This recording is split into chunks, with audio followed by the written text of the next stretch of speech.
ကျွန်တော်ရဲ့တတိယသင်္ကေတချင်းများအားလုံးမင်္ဂလာပါလို့ကျွန်တော်နှုတ်ခွန်းဆက်တာပြီးတော့စိတ်ချမ်းသာရင်ကိုယ်ကြီးကျမ်းမာခြင်းနဲ့ပြည့်စုံကြပါစေလို့ကျွန်တော်ဆုတောင်းပေးလိုက်ပါတယ်ဒီတစ်ပတ်ကျွန်တော်ရဲ့သင်္ကေတချင်းတွေကိုသုံးဘူးသုံးကွကဏ္ဍတစ်ခွနဲ့ကျွန်တော်ရဲ့သင်္ကေတချင်းတွေကိုကျွန်တော်ချပြပါမယ်သုံးဘူးသုံးကွနဲ့ဆိုတော့ကျွန်တော်တို့89ခုနှစ်ထဲမှာ20နဲ့တစ်ကြိမ်မှာကျွန်တော်တို့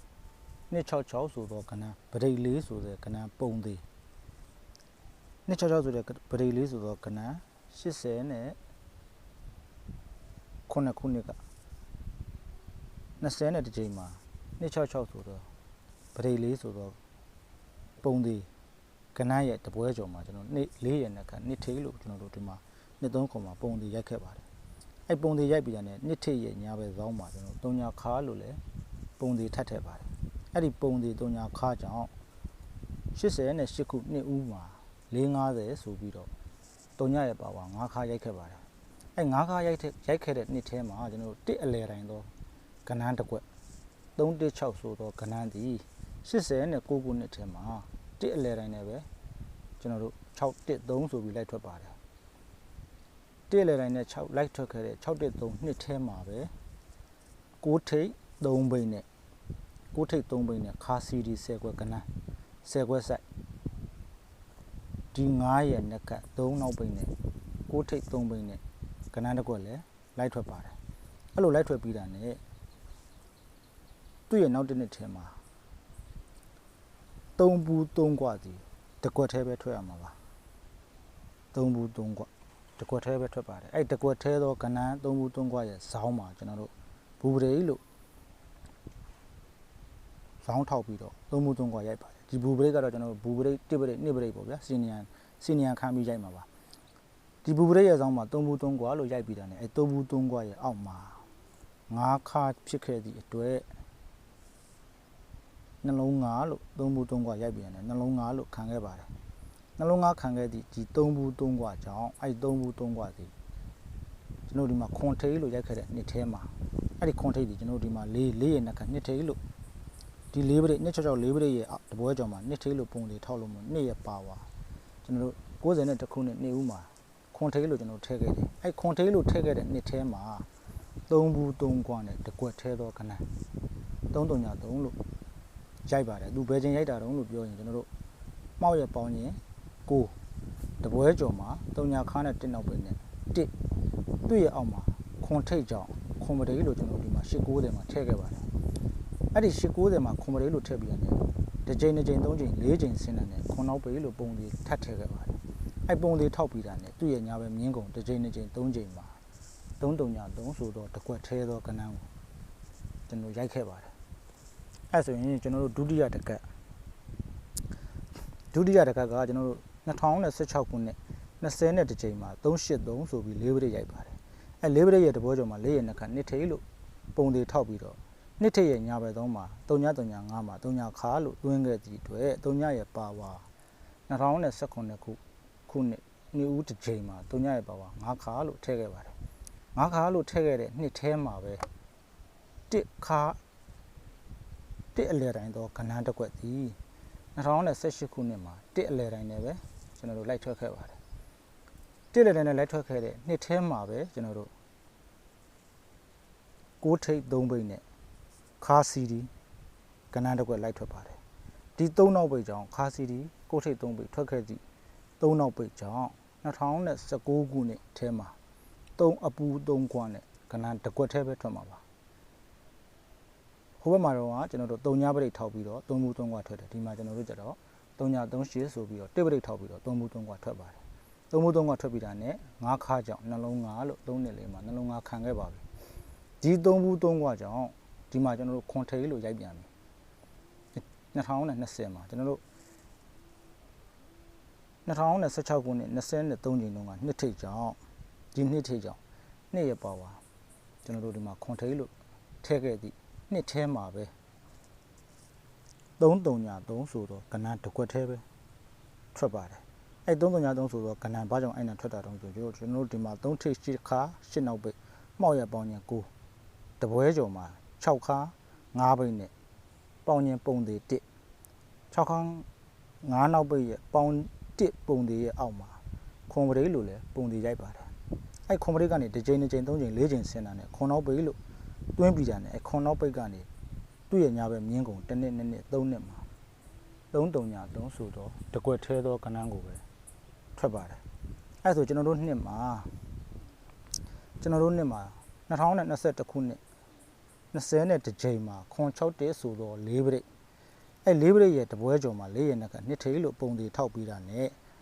နှစ်35နှစ်ထိပ်ပုံသေးထောက်တဲ့ညာဘက်ဇောင်းမှာ839 3ခါလို့အလဲသွင်းပြီးတာနဲ့အဲ့3ခါကြောင့်နှစ်ဦးမှာကျွန်တော်တို့2020နှစ်ဦးမှာ159ဆိုပြီး3ရဲ့ပါဝါ5ခါခံခဲ့ပါပဲအဲ့5ခါခံခဲ့တဲ့နှစ်ထဲမှာပဲ1အလဲထိုင်သောကဏ္ဍတစ်ကွက်1အလဲထိုင်သောကဏ္ဍတစ်ကွက်4ခွန်ဆိုသောကဏ္ဍစီ2023ထဲမှာပဲ1အလဲထိုင်နဲ့ပဲကျွန်တော်တို့လိုက်ထွက်ပါတယ်1အလဲထိုင်နဲ့လိုက်ထွက်တဲ့နှစ်ထဲမှာပဲကျွန်တော်တို့6ထိပ်3ဘိန်းနဲ့ကဏ္ဍတစ်ကွက်ခါစီဒီကျွန်တော်တို့933ဆိုပြီးတော့ခါစီဒီနဲ့6ထိပ်3ဘိန်းအောင်ခဲ့ပါပြီအဲ့6ထိပ်3ဘိန်းအောင်ခဲ့သည့်3နောက်ဘိန်းကြောင့်2024ခုနှစ်ထဲမှာမနစ်က3အပူ3ခွာနဲ့တကွက်ထဲသော3ဘူး3ခွာပဲထွက်ရမှာပါအဲ့ဆိုရင်ကျွန်တော်3ညပရိတ်1ပရိတ်ဒီမှာ4 5 3 2ပရိတ်ရဲ့ဇောင်းမှာ3ဘူး3ခွာထွက်ပါတယ်အဲ့3ဘူး3ခွာရဲ့အောက်မှာ5ခါဖြစ်ခဲ့သည့်အတွက်နှလုံး5လို့3ည4တက်မှာနှလုံးပေါင်းရင်9တန်နဲ့ကျွန်တော်တို့ခံခဲ့ပါပြီအဲ့ဒါကြောင့်ဒီ3ဘူး3ခွာကြောင့်2025ခုနှစ်နှစ်ဦးမှာနှစ်ဦးကနေပြီးတော့ကျွန်တော်တို့ဒီ2025 24ချိန်ထိဆိုရင်3 3 3ဆိုတော့ကဏ္ဍတစ်ခွက်အဲ့ကဏ္ဍကွက်ဘယ်ချိန်မှာတော့ဆိုရင်ကျွန်တော်တို့ဒီမှာ3 4 1 4ခါရဲ့ခွာပေါင်းခြင်း9ရဲ့9အဲ့9ကြောင့်တပွဲကြော်မှာ6ခါ9နောက်ပိတ်နဲ့ပုံသေး1မောက်ရဲ့ပုံသေးပေါင်းခြင်း9တပွဲကြော်မှာ6ခါ9နောက်ပိတ်နဲ့ပုံသေး1အဲ့ဒီနှလုံးပေါင်းခြင်း1ရဲ့အောက်မှာကျွန်တော်တို့6နှစ်မှာပုံသေးခွန်ပရိလို့ထောက်ပြီးတာနဲ့တပွဲ2ချိန်3ချိန်4ချိန်မှာကျွန်တော်တို့ဒီမှာခွန်နောက်ပိတ်လို့လည်းပုံသေးသွင်းခဲ့ပါပြီဒီခွန်နောက်ပိတ်ကနေဒီမှာတော့ကျွန်တော်တို့6နဲ့ခွန်ပရိအဲ့ခွန်ပရိကနေတစ်ချိန်2ချိန်3ချိန်4ချိန်သွင်းလိုက်တာနဲ့4ချိန်ဆင်းလိုက်တာနဲ့ခွန်နောက်ပိတ်ပုံသေးအဲ့ခွန်နောက်ပိတ်ပုံသေးကနေညာဘက်မြင်းကုန်1နှစ်2နှစ်3နှစ်မှာကျွန်တော်တို့ဒီမှာရှေးကတ်တွေကဒီလိုထွက်ခဲ့မယ်ဆိုရင်3 3 3ဆိုတော့ကဏ္ဍတစ်ခွက်ပေါ့ဗျာအဲ့ဆိုရင်ကျွန်တော်ရဲ့တကယ်ချင်းတွေကိုကျွန်တော်ထိပ်စီးလေးတစ်လုံးနဲ့ကျွန်တော်ပြန်ပြီးတော့ချပြပါအောင်မယ်ကျွန်တော်ဒီမှာ3နောက်ပိတ်2018ခုနှစ်ပေါ့ဗျာ2018ခုနှစ်6ချိန်9ချိန်ပေါ့3ညခွန်လုံး3နောက်ပိတ်နဲ့2နှစ်ကို9နောက်ပိတ်3ကိုပေါင်းခြင်းနှစ်ဖြစ်ခြင်းကြောင့်တစ်ချိန်2ချိန်3ချိန်ဆင်းတာနဲ့9ထိပ်စီးနဲ့4 6တက်နောက်ပေါင်းခွန်နဲ့နှင်းလိုပဲပြန်လုပ်ပါတယ်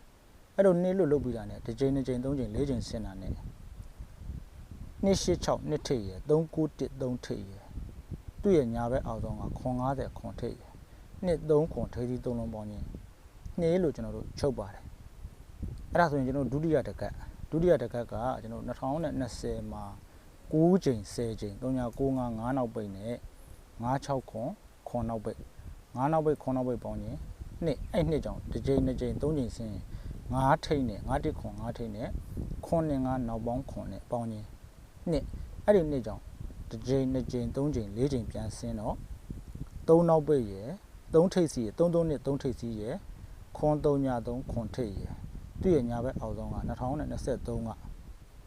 18ကြိမ်မြောက်ကနှစ်3ညနှစ်ဆိုတော့နှစ်ထိပ်3ခွန်နှစ်ဆိုပြီးတော့ထိပ်စီ3လုံးပေါင်းခြင်း12လို့ပဲကျွန်တော်တို့ချုပ်ခဲ့ပါတယ်အဲ့ဒါဆိုရင်ကျွန်တော်တို့ရောက်ကဒုတိယကတ်မှာ2022ခုနှစ်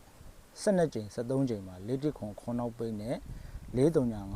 9နောက်ပိတ်ခွန်နဲ့9နဲ့ပေါင်းခြင်း12ကြောင့်တစ်ချိန်2ချိန်3ချိန်ဆင်းတာနဲ့ခွန်8နှစ်ခွန်ထိပ်နဲ့4ခွန်8နောက်ပေါင်း9နဲ့12လို့ပဲကျွန်တော်တို့လုပ်ခဲ့ပါပြီရှင်းနှစ်ကတ်လို့ကျွန်တော်တို့ရိုက်ခဲ့မယ်ဆိုရင်တစ်ချိန်2ချိန်3ချိန်4ချိန်ဆင်းတာနဲ့6 6နှစ်က6ထိပ်ရယ်3ည4 4က3ညထိပ်ရယ်ကျွန်တော်တို့2025 21ချိန်ကထိပ်စီးရ3လို့ထည့်မှာက6 3ည3ထိပ်စီး3လုံးပေါင်းခြင်း12လို့ချုပ်မှာဆိုသည့်အတွက်12လို့ချုပ်ခဲ့မယ်ဆိုရင်ကျွန်တော်တို့တွေ့ထားတာကလည်း3 3ည3တဲ့ဆိုတော့ကဏ္ဍကြီးတွေ့သည့်အတွက်3 3ည3ပေါ့ဗျာအဲ့ဒါကို ကျွန်တော်ရဲ့တကယ်ချင်းတို့ကျွန်တော်ဒီတစ်ပတ်ကျွန်တော်ထိုးမဲ့ကနန်းလေးတွေရော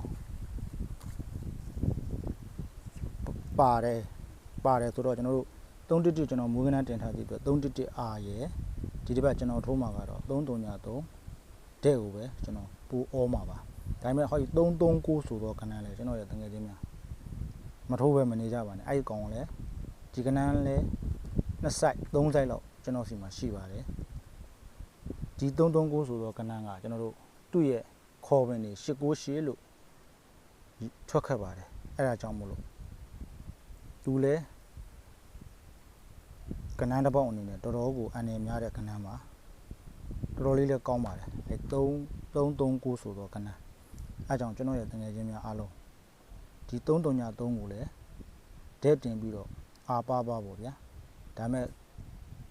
ကိုယ်စီမှာဒီပြင်ဆရာတွေကပြထားတဲ့ site တွေရှိရင်လည်းအဲ့ဆရာတွေပေးတဲ့အတိုင်းလဲတင်းထိုးကြပေါ့ဗျာဒါကတော့ကျွန်တော်တွေ့ခဲ့တဲ့ကလန်နန်သင်္ချာသဘောတရားအရာကျွန်တော်ရဲ့သင်္ကေတတွေကိုချပြခြင်းဖြစ်ပါတယ်333ကိုကျွန်တော်ကြိုက်တယ်ဒါပေမဲ့နောက်တစ်ချက်က339ဆိုတော့ကနန်းကိုလည်းကျွန်တော်ကြိုက်ပါတယ်ဒီတစ်ပတ်တော့ကျွန်တော်ထူးထူးခြားခြားပဲဒီနှစ်ကွက်တစ်လုံးကိုကျွန်တော်စိတ်ဝင်စားနေတာနှစ်ကွက်တစ်လုံးကိုကျွန်တော်ကြောက်တာဒါပေမဲ့နှစ်ကွက်တစ်လုံးလဲကျွန်တော်ထိုးလဲထိုးပြီးပါပြီနှစ်ကွက်တစ်လုံးလဲကျွန်တော်